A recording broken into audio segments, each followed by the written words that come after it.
Bienvenue sur Trouver sa voie, le média qui vous aide à construire une carrière qui vous ressemble. Ce podcast reprend en replay tous les lives qui ont lieu le jeudi à 13h30 sur LinkedIn, YouTube et Twitch. Je vous souhaite une très bonne écoute.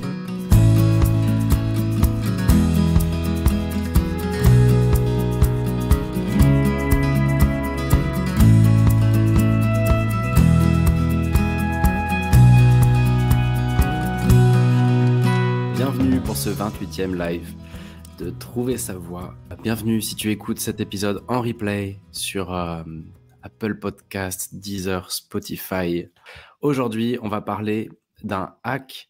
Le terme est fort, mais d'un petit conseil que je voulais partager qui fonctionne rudement bien pour impressionner un recruteur. Avant ça, quelques nouvelles sur le podcast. Ces derniers temps, je ne sais pas si vous vous souvenez, si vous avez suivi, mais je cherchais à m'entourer un peu pour développer un peu plus ce média, essayer de le faire changer d'échelle et aussi essayer d'apporter du nouveau contenu avec une version un peu de live coaching. Pour ceux qui suivent régulièrement les épisodes, ça va peut-être vous parler. Et bonne nouvelle, voilà, il y a quelqu'un qui rejoint l'équipe, enfin qui me rejoint. Qui s'appelle Ségolène, et donc on va travailler un peu ensemble. Et Ségolène, donc bienvenue à toi si tu entends, si tu es là ou si tu entends cet épisode en replay.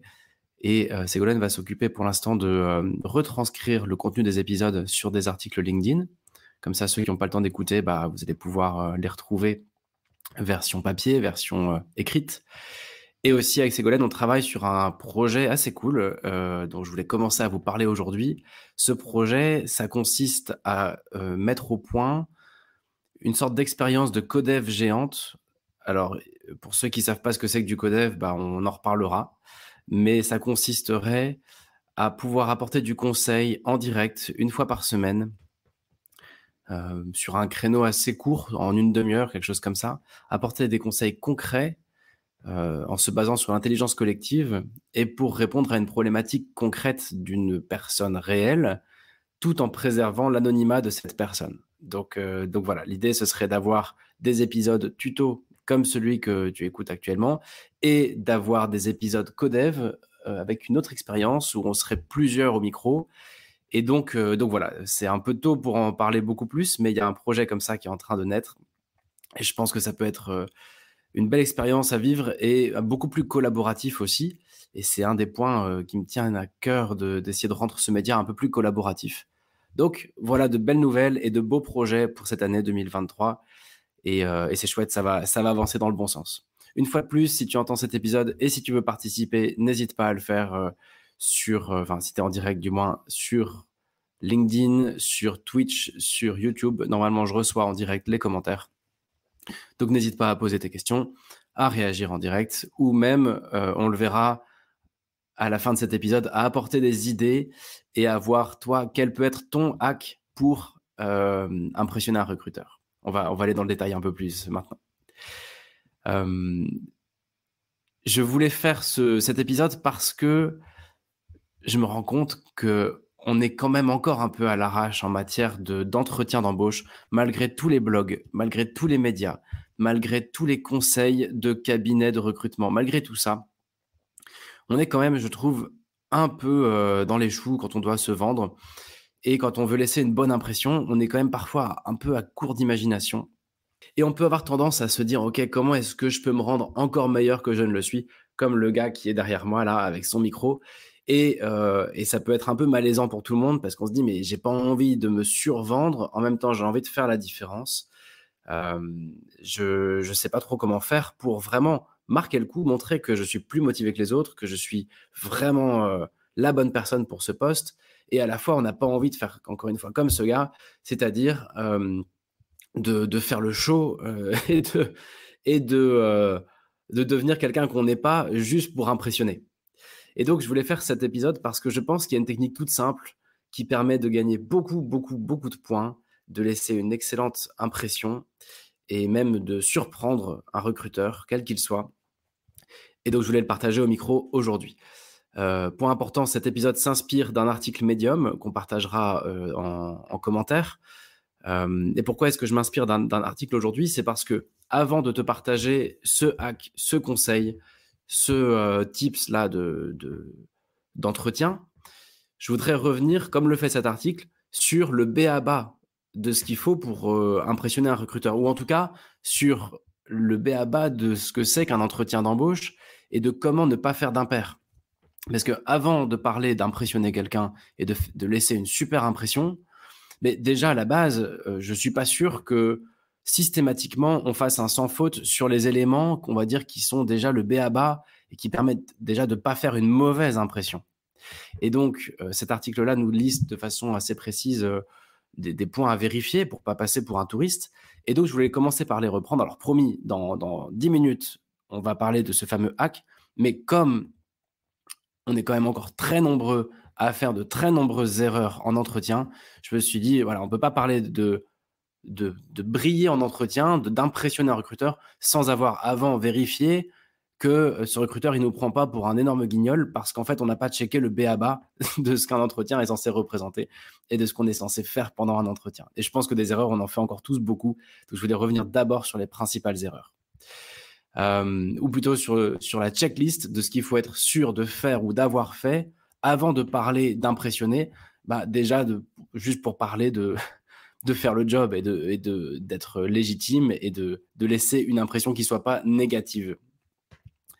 Alors, pour reprendre les choses dans l'ordre, un point dont on va parler ici rapidement, c'est ça revient à deux épisodes que j'ai fait il y a déjà quelques mois, qui étaient comment se vendre en entretien. Donc, je vais pas revenir dessus. Si ça t'intéresse d'écouter ces épisodes, bah, n'hésite pas. Je sais plus quel numéro c'était, mais tu retrouveras en replay dans le podcast ces deux épisodes. Et l'idée, c'était de dire, quand on arrive en entretien, on est censé déjà connaître le contexte de notre recruteur, de l'équipe qu'on va rejoindre, de l'entreprise, son besoin et pourquoi elle recrute, et ses contraintes. Qu'est-ce qui peut faire que le recrutement ne fonctionne pas bien? Qu'est-ce qui fait qu'il y a des contraintes financières ou logistiques ou humaines? Voilà. Le b.a.-ba, c'est d'arriver déjà avec ce fameux CBC, contexte, besoin et contraintes, et ça se prépare en amont. Mais je reviens pas dessus parce que on en parle pendant au moins 2 heures dans les épisodes passés. Donc, mon but n'est pas de revenir sur ce qui a déjà été fait ou ce qui a déjà été dit. Ensuite, dans le b.a.-ba d'un entretien d'embauche, bah, il y a se renseigner sur l'entreprise. Et encore une fois, tout le monde le sait, mais personne, au fond, ne le fait vraiment. Et là, je reviens à l'épisode de la semaine dernière où on parlait de ChatGPT, qui est un fabuleux outil pour avoir de l'information rapide sur un secteur, sur une entreprise, et essayer de préparer un petit peu un entretien via Google, via pourquoi pas ChatGPT comme j'ai dit, et par tout moyen. Et donc l'idée c'est quoi? C'est à minima d'avoir compris quelle est la mission de cette entreprise, ou en tout cas quelle est la mission affichée. Quelles sont ses valeurs, quels sont ses métiers évidemment, quels sont ses business units, quelle est sa culture. Et puis pourquoi pas d'aller sur Glassdoor pour aller voir qu'est-ce qu'on dit sur cette entreprise, que disent les salariés. Quelles sont les dernières nouvelles? Aller faire un petit tour sur Google Actualité et taper le nom de l'entreprise juste pour savoir ce qui se passe là-bas, qu'est-ce qui est en train de se dire dans les médias et dans la presse sur cette entreprise. Encore une fois, c'est le b.a.-ba, mais c'est un truc qu'on ne fait pas ou qu'on ne fait pas assez. Et donc, avant de partager ce petit hack pour impressionner, vérifions qu'on n'arrive pas en touriste, et c'est-à-dire qu'on arrive en étant déjà vraiment au courant de cette entreprise-là ou de cette structure. Hein, je parle plus entreprise aujourd'hui. Mais au fond, ça peut être une structure publique, ça peut être une association, ça peut être un projet. Voilà, arriver déjà renseigné sur de quoi on parle, quel est le contexte, le besoin, les contraintes, les missions, les valeurs, la culture, quelles sont les dernières news. Ensuite, dans le b.a.-ba d'un entretien d'embauche, il y a le code vestimentaire. Alors, il n'y a pas de code vestimentaire, il n'y a pas de règles en matière de look. Mais ce qui est sûr, c'est que chaque entreprise, chaque projet, chaque collectif a un peu sa propre mode locale. Il y a des boîtes où tout le monde bosse en t-shirt, il y a des boîtes où tout le monde bosse en costume, d'autres où chacun fait comme il veut. Et donc, l'enjeu, c'est à minima aussi de savoir comment s'habillent les gens qui bossent dans cette entreprise. Donc pour ça, tu peux regarder des photos sur Internet des équipes, tu peux essayer de rencontrer du monde, tu peux te faire une idée, tu peux aussi savoir si dans le secteur de la banque ou de l'audit, on ne s'habille pas de la même façon que dans la pub. Donc, je t'invite quand même à essayer d'arriver habillé un peu en mode couleur locale, quoi. Comment s'habillent les gens. Et donc, ça aussi, c'est du b.a.-ba, mais on n'y pense pas forcément. un autre point, et pas des moindres, c'est de montrer ton enthousiasme. Donc ça, c'est le b.a-ba, mais il y a un moment où de toute façon, si tu es pas enthousiaste pour un entretien d'embauche, c'est que, bah, soit tu fais un entraînement, OK, dans ce cas-là, tu as même pas envie d'être pris ou prise, mais tu t'entraînes et pourquoi pas. Soit c'est que tu as rien à faire là. Mais en tout cas, dans le b.a-ba, il y a une personne en face de toi qui va se poser la question: «Est-ce que cette personne, elle est sympa? Est-ce que j'ai envie de la retrouver, à la machine à café tous les lundis et de discuter, de bosser sur des projets avec cette personne?» Donc dans les conditions sine qua non d'un entretien normal, en fait, il y a tout simplement une certaine légèreté, un certain enthousiasme à avoir, de dire: «Bah, je suis content d'être là ou contente d'être là et j'ai un minimum le sourire et je suis un minimum, motivé par, bah, par cet entretien que je suis en train de réaliser». Donc encore une fois, hein, je j'ai pas de commentaires, mais j'imagine que, dans un coin de votre tête, vous dites: «Ah mais il nous saoule, on est là pour écouter le hack, pour impressionner un recruteur et il est en train de me refaire la liste de tout le b.a-ba des entretiens». Oui, et j'assume de le faire parce qu'en fait, on le fait pas déjà ça, et donc du coup, on perd des points. Donc ça sert plus à rien d'aller faire, un petit truc, qui est censé impressionner quand dès le début, la personne en face de nous, elle se dit: «Mais c'est qui c'est qui cette personne qui n'a rien à faire en entretien, quoi?» Donc c'est pour ça que j'insiste sur ce b.a-ba. Hem, un autre point dans le b.a-ba, encore une fois, c'est d'être prêt ou prête pour les questions classiques. Donc ça aussi, c'est un truc ça devrait même plus être un sujet, les questions étant: «Parle-nous de toi, est-ce que tu peux me parler un peu de toi?» Mais on n'a pas le droit de pas avoir de réponse à ça en 2023. OK, si on me demande de parler de moi, qu'est-ce que je dis? Et comment je le dis? Pourquoi est-ce que tu veux bosser ici? Il y a encore tellement de gens qui postulent et qui peuvent pas répondre vraiment à cette question. «Ah bah, je veux bosser ici, bah, j'en sais rien moi, parce que ça a l'air cool». Non mais précisément, pourquoi tu veux bosser ici? Pourquoi est-ce que tu postules? Quelles sont tes qualités et tes défauts? Et il y a encore des gens qui inventent des faux défauts, parce qu'ils ont peur de donner leurs vrais défauts. Voilà, et encore une fois là-dessus, on est encore loin, loin, loin d'être dans une relation authentique et détendue. Et donc, bah, savoir quelles sont ses top qualités et quels sont les défauts qui font que, bah, notre manager devra potentiellement surveiller tel et tel point, c'est un minimum, et d'être à l'aise avec ses qualités et à l'aise avec ses défauts. Une autre question, à laquelle on ne peut pas ne pas avoir de réponse, c'est: «Fais-nous visiter ton CV, partage-nous ton CV, prenons ton CV et tu nous dis ce que tu veux. Fais-moi visiter les lieux, quoi». Et bien ça, c'est aussi quelque chose de tellement classique qu'il faut être préparé. OK, par quoi je démarre? Qu'est-ce que j'ai vraiment envie de montrer? Qu'est-ce que j'ai envie de cacher un petit peu, ou sur quoi j'ai envie de mettre plutôt pas trop la lumière parce que c'était pas une période dingue de ma vie? Quelles compétences je veux mettre en avant? Quelles expériences extra-professionnelles je veux mettre en avant? Voilà, la question: «Peux-tu nous faire visiter ton CV?» c'est une question classique et il faut être prêt ou prête à répondre à cette question. Autre question bateau, c'est, «Est-ce que tu peux nous partager un succès dont tu es fier?» Donc là, pareil, être prêt là-dessus. Autre question encore, et je vais m'arrêter là: «Peux-tu nous partager une difficulté que tu as déjà rencontrée ou un challenge que tu as dû surmonter ou un échec que tu as déjà vécu dans l'univers du travail ou du perso?» Toutes ces questions-là, encore une fois, si on n'est pas capable de répondre à ces questions, bah, on va faire une mauvaise impression. Donc c'est même pas la peine de parler d'impressionner le recruteur si on n'est pas si on n'est pas au point sur ces questions-là, heu et si les réponses sont un peu bancales ou si on n'est pas à l'aise, bah, déjà, cet épisode sert plus à rien, quoi. Autre point dans le b.a-ba d'un entretien d'embauche, poser des questions pertinentes. À chaque fois, à la fin d'un entretien, le recruteur va demander: «OK, avez-vous des questions?» Et évidemment, tout le monde sait maintenant qu'il faut pouvoir poser des questions, qu'il faut avoir des questions à poser, mais on oublie parfois que ces questions, elles doivent être pertinentes. Parce qu'en fait, comme on sait tous qu'on doit poser des questions à la fin d'un entretien, on prépare des questions, mais parfois, nos questions sont complètement débiles. Et c'est vraiment une question histoire d'avoir posé une question, et ça, c'est pareil, un recruteur en face va dire: mais non, mais je lui ai pas demandé juste de me prouver qu'il est capable de poser une question. Je veux savoir, je veux connaître la qualité de ces questions. Et donc voilà, parmi des questions pertinentes, on peut retrouver des choses comme, bah, vous en tant que recruteur, qu'est-ce qui vous plaît le plus dans ce secteur ou dans cette entreprise? Qu'est-ce qui fait que vous êtes, bien dans cette entreprise? Ou, est-ce que vous pouvez m'en dire plus sur l'équipe avec laquelle je serai amené à travailler? ou quels sont les défis, les challenges qu'on rencontre en ce moment dans cette équipe ou dans ce secteur ou sur notre marché. Enfin, voilà, des questions pertinentes qui disent, bah oui, je m'intéresse un peu au business, je m'intéresse un peu à mon boulot, je m'intéresse un peu à la réalité de mon recruteur et de l'entreprise, j'ai un peu d'empathie et je me projette déjà un petit peu dans ce taf, quoi. Donc ça aussi, encore une fois, hein, je sais que ce sont des questions, ce sont des points évidents, mais n'oublions pas, parce que ça nous arrive à tous, de ne pas être au point sur ces choses-là.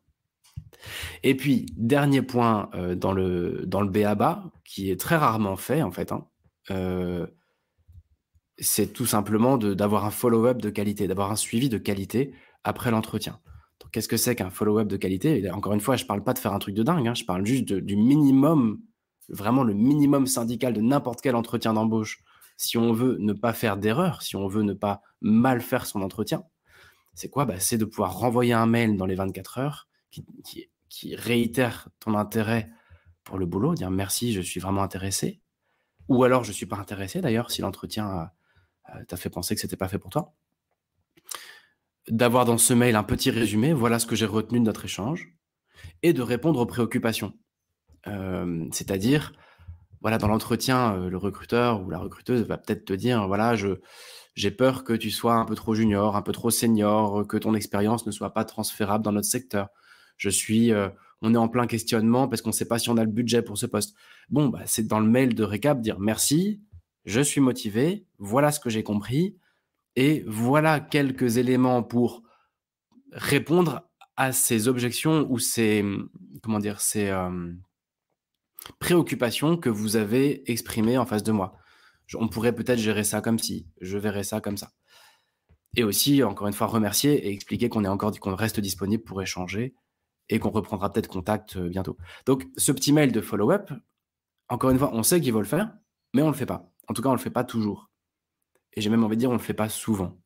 Et donc, tout ça, c'était pour poser les jalons.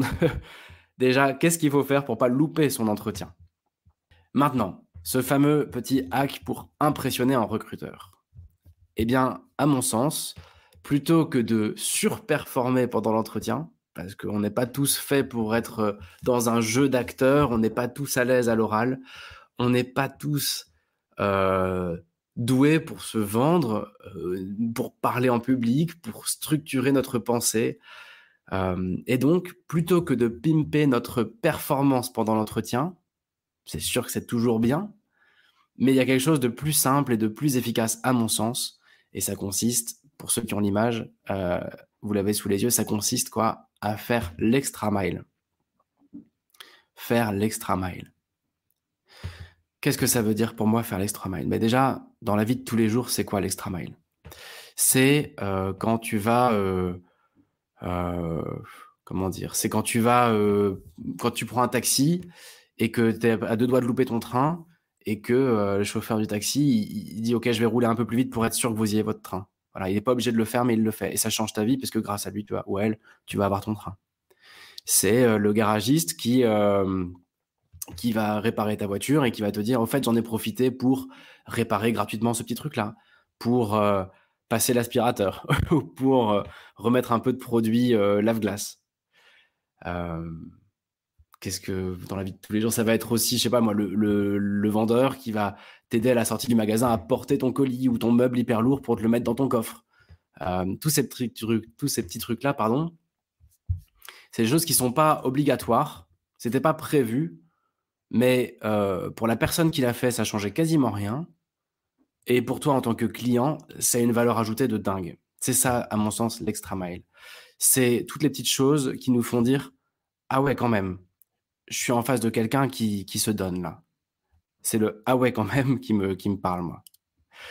Donc en fait, ça consiste à offrir gratuitement quelque chose qu'on n'était pas censé lui donner ou lui offrir.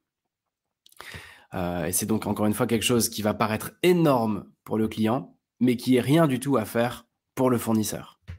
Et donc si je transpose notre fameux extra mile dans un environnement d'entretien d'embauche, c'est de faire un truc qui va paraître énorme au recruteur et qui pour toi représente quasiment rien à faire. Ou en tout cas qui est gratuit, qui va pas te demander beaucoup de temps mais qui va avoir une valeur ajoutée de dingue enfin, de dingue, j'exagère peut-être un petit peu, mais qui va avoir une grande valeur ajoutée pour l'entreprise dans laquelle tu postules. Donc, là, j'imagine que dit comme ça, c'est pas très parlant parce que on va pas aller passer l'aspiro dans le bureau de l'entretien, on va pas venir mettre du lave-vitre dans la voiture du recruteur et on va pas aider à monter un meuble IKEA pour la DRH, quoi. Il s'agit pas de ça, évidemment. Donc je vais essayer de prendre quelques exemples. Et ces quelques exemples, je vais essayer de les prendre dans ma vie personnelle parce que, après tout, j'ai pas trop d'autres exemples à fournir comme ça. J'ai réfléchi un petit peu au truc, mais le plus simple, je me suis dit, c'était de partir de voilà, de ce que j'ai pu au fond, moi, découvrir ou mettre en place et des choses qui ont fonctionné. Et donc j'ai repris un peu mes différentes expériences pro et en prenant du recul, je me suis rendu compte qu'à chaque fois, à chaque entretien, bah, je crois que je m'étais débrouillé pour faire un peu cet extra mile là. Hem, Par exemple, dans mon tout premier boulot, c'était dans la marine nationale et donc c'est des bateaux qui partent, pour des missions de plusieurs mois, en opération à l'autre bout à l'autre bout du monde ou en tout cas en Afrique, pour ma part. Et voilà, c'était tout simplement de poser la question, «OK, qu'est-ce qui manque en général en mission et qu'est-ce que je pourrais apporter qui pourrait faire plaisir à tout le monde?» C'est tout con, mais on prend en considération le fait qu'on va pas être tout seul, qu'il y aura un équipage, que quand on part 6 mois en mission, bah, le temps peut paraître peut-être un peu long. En tout cas, c'est l'idée que je m'en faisais et voilà, c'était juste de dire: «Est-ce qu'il y a quelque chose que je peux rapporter qui pourra être chouette pour toute l'équipe?» ou voilà. Bon, c'est un exemple un peu particulier puisque l'armée et l'entreprise, c'est des choses quand même qui ont un peu rien à voir. Mais voilà, en tout cas, moi, ce qui m'était venu, à l'esprit à ce moment-là. Pour mon premier boulot, c'était un boulot de commercial dans un labo pharma qui appartient à Danone et mon boulot consistait à aller voir des pharmacies, d'avoir un réseau de quelques centaines de pharmacies et donc bah, je suis arrivé en entretien en ayant déjà fait un tour de mes futurs clients potentiels et je leur avais demandé plusieurs choses. Est-ce que vous pouvez me parler de la gamme de l'entreprise? Est-ce que vous pouvez me donner votre avis sur notre entreprise, enfin sur l'entreprise dans laquelle je postule? Est-ce que vous pouvez me parler de la concurrence? Comment l'entreprise se situe par rapport à ses concurrents? Qu'est-ce que vous en pensez? Moi, je travaille pas encore dedans, donc je j'ai pas d'avis, mais vous, en tant que client, qu'est-ce que vous en pensez? Et qu'est-ce que vous attendez d'un commercial qui irait faire un tour, enfin qui ferait, son boulot de commercial auprès de vous et cetera? Et donc comme ça, il y avait une petite dizaine de clients qui m'avaient partagé leurs ressentis sur, nos produits, enfin sur les produits de l'entreprise où je postulais, sur son positionnement, sur son prix, sur ce qui est bien et ce qui est pas bien. Et en entretien, ben, le but c'est pas d'arriver, présomptueusement en disant: «Voilà, j'ai tout compris, je vais vous apprendre votre boulot», parce qu'évidemment on n'y connaît rien, on est un gros touriste au fond. Mais de dire: «Voilà, je me suis permis d'aller rencontrer des potentiels futurs clients et j'ai compris que leurs attentes se situent ici, que ce qu'ils apprécient chez vous, c'est ça, que ce qu'ils n'apprécient pas, c'est ça, que s'il y avait quelque chose à développer ou une innovation à lancer, ce serait ça». Et en fait, je crois que c'est ce jour-là, moi, que j'ai compris à quel point l'extra mile pouvait avoir une valeur ajoutée énorme pour un recruteur ou pour un manager. Parce qu'ils avaient ouvert des yeux énormes en disant: «Ah oui, dis donc, qu'est-ce qu'ils vous ont dit qu'est-ce qu'ils vous ont dit d'autre? Ah oui, oui, d'accord, bah, c'est dingue, c'est une intuition qu'on a aussi, mais c'est bien de l'entendre». Et c'est dingue parce qu'un simple postulant qui ressemble à rien, à l'époque, j'avais aucune expérience, aucune légitimité, mais ça les passionnait, en fait. Ils disaient: «Mais oui, oui, c'est allez-y, continuez», donc voilà, c'était pour eux, c'était vraiment utile, quoi. Moi, je l'avais fait un peu par, je sais pas trop pourquoi d'ailleurs, mais voilà et ça les avait vraiment passionnés, quoi et je me suis dit à ce moment-là: «OK, ça, il faut le faire tout le temps» parce que vu l'effet que ça a sur le recruteur, c'est quand même un truc intéressant, quoi. D'autres exemples comme ça un peu piochés dans mon histoire personnelle, donc ça vaut ce que ça vaut, hein. Mais bon, au moins c'est du concret et c'est du réel. Pour travailler en start-up dans une boîte de delivery qui s'appelait Take It Easy, qui ressemble un peu à Deliveroo, ben, j'avais commencé je savais qu'il fallait recruter des coursiers, et vite. Quand on lançait une nouvelle ville, et c'était le boulot pour lequel je postulais, il fallait vite recruter beaucoup de coursiers et donc bah, voilà, j'avais commencé à appeler des bars de riders, à Nantes, parce que c'était pour Nantes et aussi des magasins, des shops de vélos où on sait qu'on va retrouver cette communauté-là et je leur ai dit: «Voilà, si je si j'ai le boulot, est-ce que vous serez d'accord pour être une sorte de relais de communication pour proposer à des jeunes qui aiment bien le vélo, à des gens qui aiment bien le vélo, de bosser. Et en gros, en entretien, bah, c'est pas mal d'arriver un peu moins à poil, entre guillemets, en disant voilà, au fait, si j'ai le job, je sais déjà quelle stratégie je vais utiliser pour aller chercher ces coursiers. J'ai déjà appelé telle et telle boutique de shop de vélo. J'ai déjà tel et tel bar où il y a tous les riders qui se retrouvent et ils sont OK pour, euh, si vous me donnez le job et si vous, enfin, si vous êtes OK, j'irai les voir pour leur proposer un partenariat. Et donc, comme ça, même si on n'a pas le job, bah, le recruteur, il a déjà gagné quelque chose, quoi. Au fond, ça va l'aider dans sa stratégie parce que personne va le prendre le temps de faire ça chez eux. Surtout que là, en plus, c'était pour un lancement d'une nouvelle ville. Et puis, un autre exemple, c'était pour un boulot de direction dans une PME. Et donc, voilà, pour ce boulot-là, l'actionnaire m'avait demandé, comme souvent dans des boulots de direction, ce qu'on appelle un business case, donc en fait, d'expliquer, voilà, si on te donne les clés de la boutique, qu'est-ce que tu en fais? Donc, il fallait expliquer au niveau marketing, logistique, production, RH, finance, comment tu développeras le truc. Et donc, il n'y avait pas grand-chose à faire de plus. Mais en fait, je me suis dit, bah, peut-être que ce qui va leur être utile, c'est d'être rassuré sur le fait que je vais pas tout faire foirer dès les premiers mois.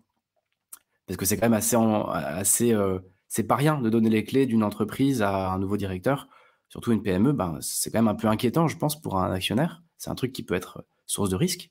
Et donc, bah, ça vaut pas grand-chose. Mais je leur ai dit, bah voilà, si on démarre ensemble, si j'ai le boulot, dans 30 jours, j'aurais fait ça. Dans 60 jours, j'aurais fait ça. Et dans 90 jours, j'aurais fait ça. Avec des trucs très simples, hein. C'était, bah, dans 30 jours, je connaîtrais chaque membre de l'équipe et j'aurais essayé de faire le tour des risques potentiels RH, par exemple, je me souviens plus trop. Dans 90 jours, je me serais formé sur notre logiciel de compta et j'aurais appris la finance parce qu'en fait, j'y connais rien. Et puis voilà, bah, en gros, voilà, une sorte de timeline rassurante de, bah, si vous me donnez le job, voilà ce qui sera fait, voilà ce que je vous garantis à 30, 60 et 90 jours. Donc chaque boulot va avoir évidemment des extra miles différents, hein. Mais voilà, ça c'est quelques exemples concrets de choses que moi j'ai pu tester. Et je pense que, je sais pas si c'est pour ça que j'ai eu le boulot derrière, mais en tout cas, moi, ça m'a aidé à me sentir un peu moins nul en entretien. Et je crois que ça a plu aux recruteurs qui se sont dit peut-être, OK, c'est cool, ça nous aide, même si on le prend pas, même si on le recrute pas, et ben ça nous fait quelque chose, ça nous aide en fait. Ça nous fait gagner du temps ou ça nous donne des idées. Et donc, j'ai essayé d'élargir un peu la réflexion au-delà de mes expériences perso. Et donc, je me suis dit, bon, comment est-ce qu'on peut essayer d'imaginer trouver des idées où ça vaut ce que ça vaut? Mais je me suis dit, sur des boulots de management, quelques extra miles possibles, ce serait donc de prendre des engagements concrets. Ça, je viens d'en parler. Mais surtout des engagements concrets d'onboarding. C'est-à-dire quand on prend un poste de manager, le gros enjeu, c'est est-ce que la greffe va bien prendre? Est-ce que l'onboarding va bien se passer? Est-ce que l'équipe va bien accepter cette nouvelle personne? Est-ce qu'elle va bien s'intégrer dans la culture de notre entreprise? Donc, je sais pas, je me dis qu'un extra mile intéressant pour un poste de manager, ça peut être de rassurer sur voilà comment j'imagine ma prise de poste d'un point de vue humain. On va plutôt parler soft skills là. Voilà comment je pense rencontrer l'équipe, comment je pense apprendre de l'équipe, comment je pense asseoir ma légitimité. Voilà, je me dis que ça peut être très rassurant pour un recruteur. Autre idée sur un poste de management, ce serait déjà d'avoir rencontré la future équipe. C'est quelque chose que moi j'ai jamais essayé, mais je suis sûr que c'est possible de dire voilà, bon là je suis en face de vous en entretien, mais en fait je me suis permis déjà d'échanger avec mes potentiels futurs collaborateurs pour savoir ce qu'ils attendent d'un boss ou de leur boss ou de je ne sais quoi ou d'un collègue. Ça paraît peut-être un peu ambitieux, c'est peut-être un petit peu trop intrusif, mais à la limite pourquoi pas? Ça peut être super agréable pour un recruteur. Je mets tout au masculin hein, ou une recruteuse, mais ça peut être super agréable de dire ok en fait cette personne-là, en fait elle est déjà approuvée par l'équipe quoi. Je veux dire c'est hyper simple. Voilà ce qui m'est venu en tête sur des postes de management, mais il y a plein d'autres idées à trouver. Sur des postes de marketing, bah, ça peut être d'arriver en entretien avec déjà une étude de marché sur la gamme que tu vas devoir vendre ou que tu vas devoir développer. OK, j'ai l'impression que, le besoin se situe ici. J'ai interviewé des futurs utilisateurs, je me suis renseigné, j'ai fait ma petite étude dans mon coin et même si ça sert à rien et que ça sert à personne, bah, tu arrives pas en touriste, quoi. Et puis ce sera toujours utile pour la personne en face de toi de découvrir ce que tu as appris et ce que tu as découvert et ce que tu as comme idée.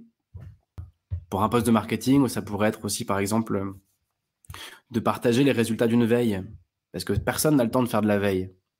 On est tous à fond dans le boulot et on n'a jamais le temps de faire vraiment une veille efficace. Et donc ça peut être de prendre quelques heures pour se dire, bah, après tout en Chine, aux États-Unis et aux 4 coins du monde, qu'est-ce qui existe d'un peu similaire? Qu'est-ce qui est bien? Qu'est-ce qui est mieux même qu'en France? Et d'arriver avec déjà des idées, déjà des inputs, avec les résultats d'une veille encore une fois, sur, bah, tiens, voilà, je voulais juste vous partager que comme j'avais un peu de temps, au fait, j'en ai profité pour m'inspirer bah, de ce que vous faites vous, mais dans d'autres pays, dans d'autres boîtes et cetera. Je vous apporte ça sur un plateau. Pour des postes de vente, bon, bah, là, il y a pas débat, c'est facile, c'est de rencontrer les futurs clients et c'est de rencontrer les futurs partenaires et les futurs prospects aussi. Ah voilà, j'ai aussi pensé que le marché de, tel marché sur lequel vous n'êtes pas pourrait être intéressant et je me suis permis d'aller rencontrer 2-3 acteurs de ce nouveau marché et puis, bah, voilà ce qu'ils disent, voilà ce qu'ils pensent. Encore une fois, le but n'est pas d'arriver avec aplomb en disant: «Je sais tout», hein. Le but, c'est d'arriver avec humilité, mais en disant: «J'ai fait quelque chose en plus. Non seulement je me suis préparé à l'entretien, mais en plus, je me suis bougé pour vous. Je tiens à ce poste, ce que vous faites, ça m'intéresse et je me suis bougé». Et d'ailleurs, ça me fait penser à un point, c'est que dans cette optique-là, si on veut vraiment arriver en étant bien conscient de la réalité de l'entreprise, si on veut vraiment cocher toutes les cases que j'ai citées précédemment, et si on veut faire un extra mile de qualité, bah, ça veut dire aussi qu'on ne peut pas postuler au petit bonheur la chance. Et ça rejoint un autre point, on ne va pas parler aujourd'hui, mais il y a un moment aussi, comment ça se fait qu'on envoie des CV à tour de bras au hasard? Ah, ça n'a absolument aucun sens, ça. Et à un moment, il vaut mieux choisir où on veut bosser et bien postuler là où on a envie de bosser plutôt que d'envoyer 50 CV et en mode on verra bien là où ça mord, quoi. Mais bon, c'est un autre sujet. Ce qui est sûr, c'est que c'est pas possible de faire ça dans 50 boîtes à la fois. Ça sous-entend d'avoir sélectionné les entreprises où on veut aller ou alors d'avoir déjà un entretien d'embauche qui est prévu. Je me suis posé aussi la question sur des boulots financiers. Alors c'est toujours des boulots là plutôt cadres en entreprise, mais bon, j'ai pris ce qui m'est venu en tête là, des boulots de finance ou de logistique. Bah, ça peut être comme vous n'avez pas accès au process logistique ou comme vous n'avez pas accès euh, aux chiffres, aux fichiers, aux databases avec toute la partie financière de la boîte. Quand tu n'as pas accès à ça, ce que tu peux faire à minima, c'est regarder dans le même secteur d'activité quels sont les outils qui sont utilisés dans d'autres boîtes, dans d'autres pays, et de se dire, OK, est-ce qu'il y a des process et des outils qui ont l'air de bien fonctionner dans ce secteur d'activité-là, qu'on pourrait proposer ou transposer, ou même juste discuter de ces outils-là. C'est pareil pour les RH, d'arriver avec déjà des ressources. Pour le juridique, des boulots juridiques, ça peut être de comprendre les enjeux de l'entreprise, qu'est-ce qu'elle vit en ce moment, et d'apporter déjà une certaine matière sur des voilà sur des sujets que l'entreprise rencontre ou que cette équipe rencontre, et de dire voilà, j'ai vu sur internet que vous aviez actuellement vous étiez en redressement judiciaire et sur des carrières plus juridiques, bah voilà, j'ai regardé un peu d'autres cas similaires ou je sais pas trop quoi, là ça dépasse un peu mes compétences bien sûr, mais et sur de la R&D c'est pareil, sur des boulots de R&D c'est d'arriver pas seulement en mode bon bah qu'est-ce que vous cherchez, mais aussi oui, j'ai déjà regardé un petit peu ce qui se fait chez vous, ailleurs, des process de recherche qui peuvent être intéressants, des innovations qui peuvent être intéressantes. Et même si ça servira à rien, et même si, encore une fois, il est peu probable que la personne en face de vous exploite la matière que vous apportez, bah, je pense que c'est une bonne façon de laisser une excellente impression. Et puis pour des boulots, par exemple, de production, bah, ça peut être de rencontrer les gens qui travaillent là ou une ou deux personnes, de dire: «OK, qu'est-ce qui fonctionne bien dans le process? Qu'est-ce qui fonctionne pas bien?» Puis de réfléchir à des idées. Ça peut être parfois des trucs tout bêtes, hein. Ça peut être des trucs tout bêtes, mais qui vont enlever une épine dans le pied du recruteur que tu as en face de toi. Et donc voilà, faut pas chercher midi à 14 heures. Encore une fois, le taxi qui va rouler un peu plus vite pour te permettre d'avoir ton train, il n'est pas en train de te proposer la lune, en fait, hein. Il fait juste son boulot en mieux. Le garagiste qui passe le coup d'aspiro, il fait juste son boulot en mieux. Et donc toi, comment est-ce que tu peux faire ton boulot en mieux? C'est ça la question qui se pose. C'est pas forcément d'aller faire des trucs énormes. Et donc évidemment, bah, j'ai pris quelques exemples un peu au hasard, mais il y a que toi qui peux sentir comment, dans cet entretien que tu vas passer ou comment dans ce poste auquel tu postules, tu peux apporter de la valeur ajoutée. On peut pas faire des règles toutes faites, quoi. Mais en tout cas, mon point, c'était de te dire, premièrement, vérifie que tu as bien checké toutes les cases de ce qui fait un entretien normal pour éviter de décevoir. Et ensuite, si tu veux surprendre, bah, comment tu peux faire un extra mile. Voilà. Et donc, en call to action aujourd'hui, moi, ce que je te propose, c'est réfléchir à, pour ton prochain entretien, qu'est-ce que tu peux faire et le faire. Quitte à demander à des amis, à un conjoint, voilà, qu'est-ce que je pourrais faire de plus? Qu'est-ce que je pourrais apporter? Histoire de surprendre positivement, encore une fois, cette personne que tu auras en face de toi pendant l'entretien. Et puis aussi, si tu es OK, je te proposerais bien d'écrire sur LinkedIn ou sur YouTube en commentaire des idées d'extra mile qui peuvent, soit dans la vie de tous les jours, être très agréables, soit dans une optique de recherche de boulot. Bah voilà, un peu comme moi j'ai partagé ce que j'ai fait là à l'oral, bah, de le faire à l'écrit en partageant des bonnes idées, des petits conseils, des trucs qui ont marché pour toi ou des choses que tu aimerais bien tester ou des choses qui te paraissent pertinentes. Voilà, ce sera tout pour aujourd'hui. Hem, donc je m'arrête là et puis, bah, comme il y a pas de questions en plus, c'est l'occasion de s'arrêter là et bonne semaine à chacun. Rendez-vous la semaine prochaine et je pense que dans quelques semaines, on partagera voilà, des invitations pour ces fameux, live codev, dont on reparlera plus tard, mais qui est un super projet et je suis sûr que ça va être top. Voilà, passez tous une belle semaine et à la prochaine.